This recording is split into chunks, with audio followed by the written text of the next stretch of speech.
Западно-нилската треска во Македонија ја зеде шестата жртва. Станува збор за 72 годишен пациент од Скопје, кој бил хоспитализиран 15 дена на клиника, но во исклучително тешка здравствена состојба. Моментално на интензивна нега се хоспитализирани 18 пациенти, од кои 5 се со тешка клиничка слика. И покрај сите превземени интензивни мерки во одделот за интензивно лекување, во вчерашните попладневни часови настави летален исход.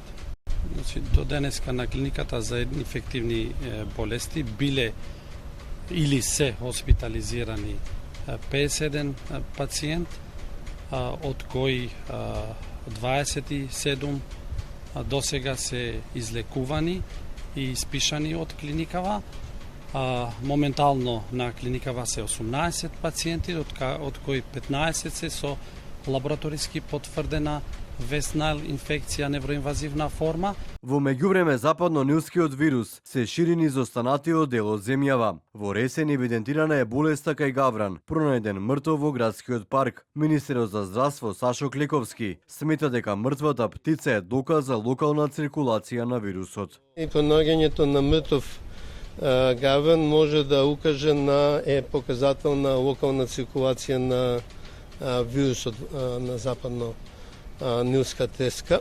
Ние веднаш кога го известивме Центар за јавно здравје Битола и градоначалникот на општина Ресен да направат ревизија на плановите за прскање за комарци и да пристапат кон прскање по индикации.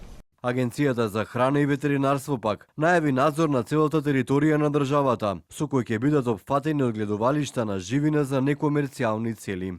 Со засилениот надзор преку земање на примероци од крв за лабораториско тестирање на утврдување на присуство на вирусот на западно-нилска треска ќе биде опфатена живината. Пасивниот надзор на болести птичи грип се спроведува во текот на целата година преку пријавување на сомнеж за постоење на клинички знаци на болеста, односно преку пријавување на угината живина, водни и диви птици, а истиот сега се однесува и на болеста западно-нилска треска. Од агенцијата дополнуваат дека за изминативе 3 дена пристигнати се над 100 пријави од граѓани, претежно за угинати птици. Отаму апелираат граѓаните да не создаваат паника при појава на поединечни угинати птици во урбана средина.